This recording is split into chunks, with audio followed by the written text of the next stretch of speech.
নির্বাচিত সরকার সকল শিক্ষার্থীর পাশে আছে। আমরা গঠনমূলকভাবে আমাদের শিক্ষার্থীদের পাশে দাঁড়াই, যারা ভালো ফলাফল করেছে, যে প্রতিষ্ঠানগুলো ভালো করেছে তাদেরকে প্রেরণা যোগাই।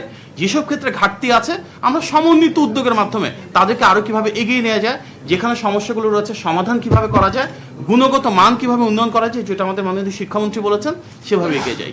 আজকে আমরা 2026 সালের এসএসসি দাখিল, এসএসসি ভোকেশনাল ও দাখিল ভোকেশনাল যে রেজাল্টটা দেখছি, এটা কিন্তু সরকার গঠনের পর মাত্র 2 মাস পরে শুরু হওয়া পরীক্ষার ফল।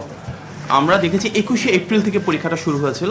সুতরাং 2 মাস পর পরীক্ষা হলেও প্রথমবারের মতন যেটা আমরা নিশ্চিত করেছি যে সকল শিক্ষা বোর্ডে একক প্রশ্নপত্র প্রণীত হয়েছিল, এবং আমরা দেখেছি সেখানে সিসিটিভি ক্যামেরা ছিল, বডি ওন ক্যামেরা ছিল, এবং যে মূল্যায়ন হয়েছে সেটা শতভাগ নির্মোহভাবে করা হয়েছে। একটা প্রাচীন সংস্কৃতি আমরা দেখেছি ফ্যাসিবাদের সময়, যেখানে কৃত্রিমভাবে জিপিএ 5 কিংবা পাশের পরিমাণ বাড়ানো হতো। আমরা সেই সংস্কৃতি থেকে টোটালি বের হয়ে এসেছি, কারণ মাননীয় প্রধানমন্ত্রী যে নির্দেশনা দিয়েছেন, আমরা এমন একটা শিক্ষা ব্যবস্থা চাই যেখানে শিক্ষার্থীরা তাদের যোগ্যতা, দক্ষতা, সৃজনশীলতা নিয়ে বের হয়ে আসবে। সুতরাং যে শিক্ষার্থী যেভাবে পড়াশোনা করেছে, নির্মোহভাবে যে মূল্যায়ন হয়েছে, এবং মূল্যায়নের জন্য যারা নিরীক্ষণকারী রয়েছেন শিক্ষকদেরকে ট্রেনিং দেওয়া হয়েছে, সেভাবে রেজাল্টে এসছে। আমার মনে হয় এখানে ভালো বা মন্দের দিকে না তাকিয়ে আমরা সেভাবেই দেখতে পারি যে যে শিক্ষার্থীরা ভালো ফলাফল করেছে তাদেরকে আমাদের সবার অভিনন্দন জানানো উচিত, শুভেচ্ছা জানানো উচিত। যারা ভালো ফলাফল করেছে তাদের সাথে তাদের পরিবার গর্বিত, আমরাও গর্বিত। আবার অনেকে আছে হয়তো ভালো ফলাফল করেনি, তাদের জন্য যে এটা জীবনে সব কিছু শেষ তা না।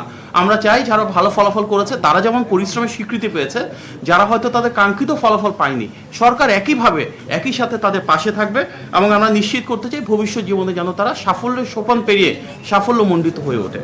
আমাদের মূল উদ্দেশ্য কি?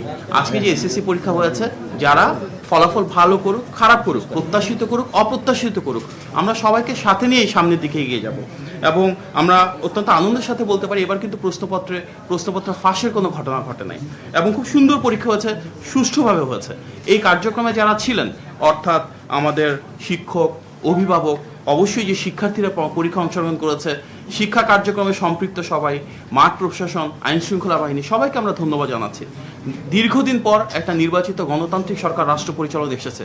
জনগণের অনেক প্রত্যাশার মাঝে সুন্দরভাবে এসএসসি পরীক্ষা হচ্ছে কিনা এবং প্রত্যেকে মেধার মূল্যায়ন পাচ্ছে কিনা, সেটাও কিন্তু একটা বড় প্রাপ্তি। সুতরাং গণতান্ত্রিক সরকার বিশ্বাস করে কি আমাদের এমন একটা শিক্ষা ব্যবস্থা গড়ে তুলতে হবে যেখান থেকে আত্মনির্ভরশীলতা তৈরি হবে, কর্মসংস্থানের সুযোগ তৈরি হবে। সুতরাং আমরা একদিকে যেমন পাস ফেল গুরুত্বপূর্ণ, বাট একই সাথে প্রয়োজন তারা কি তাদের সৃজনশীলতা, মেধা, যোগ্যতার নির্মোহ মূল্যায়ন পাচ্ছে কিনা, এবং মাননীয় শিক্ষামন্ত্রীর নির্দেশনায় সেভাবেই কিন্তু এবার আমাদের এসএসসি পরীক্ষা অনুষ্ঠিত হয়েছে। আমাদের আজকে যারা ভালো ফলাফল করেছে কিংবা যারা হয়তো অনেকটাই প্রত্যাশিত ফলাফল পায়নি, সবার উদ্দেশ্যে আমাদের বার্তা কি? একটা সুনির্দিষ্ট লক্ষ্য যেন সবাই স্থাপন করে, কঠোর পরিশ্রম করে, নিজের উপর বিশ্বাস রাখে, আস্থা রাখে, থেমে না যায়। নির্বাচিত সরকার সকল শিক্ষার্থীর পাশে আছে।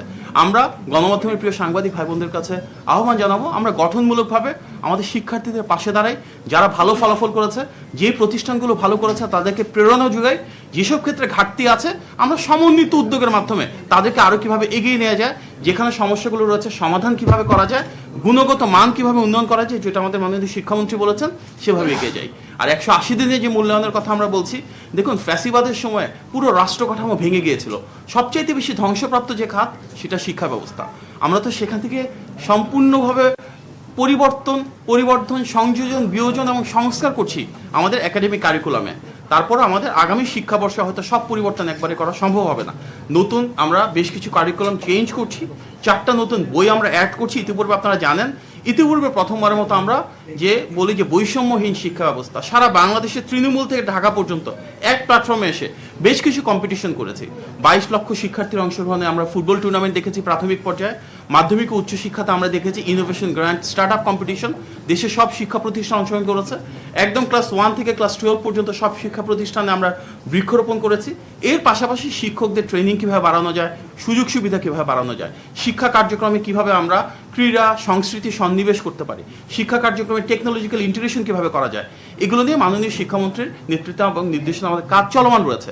স্বাভাবিকভাবে 16 বছরে ভেঙে পড়া রাষ্ট্র কাঠামো হয়তো 5 বা 6 মাসে আমূল পরিবর্তন সম্ভব না, কিন্তু কিন্তু আমাদের সর্বোচ্চ আন্তরিকতা রয়েছে, আপনাদেরও সর্বোচ্চ সহযোগিতা রয়েছে এবং সামনের দিনগুলোতে আমাদের বহুপাক্ষিক আলোচনার মাধ্যমে ডায়ালগ কনসালটেশনের মাধ্যমে ইনশাল্লাহ যে প্রত্যাশিত পরিবর্তন সেগুলো আমরা নিশ্চিত করব। আমি আপনাদেরকে অনুরোধ করব, প্রিয় সাংবাদিক ভাই বোনেরা, আমাদের যারা শিক্ষার্থী রয়েছে তাদেরকে আপনারা হাইলাইট করুন, যারা ভালো ফলাফল করেছে তাদেরকে অনুপ্রেরণা দেন, যেসব শিক্ষা প্রতিষ্ঠান ভালো করেছেন তাদের স্বীকৃতি দেন এবং যেসব জায়গায় সমস্যা রয়েছে সেগুলো আমরা একসাথে আইডেন্টিফাই করি এবং একসাথে সবাই মিলে সমাধান করবো ইনশাল্লাহ।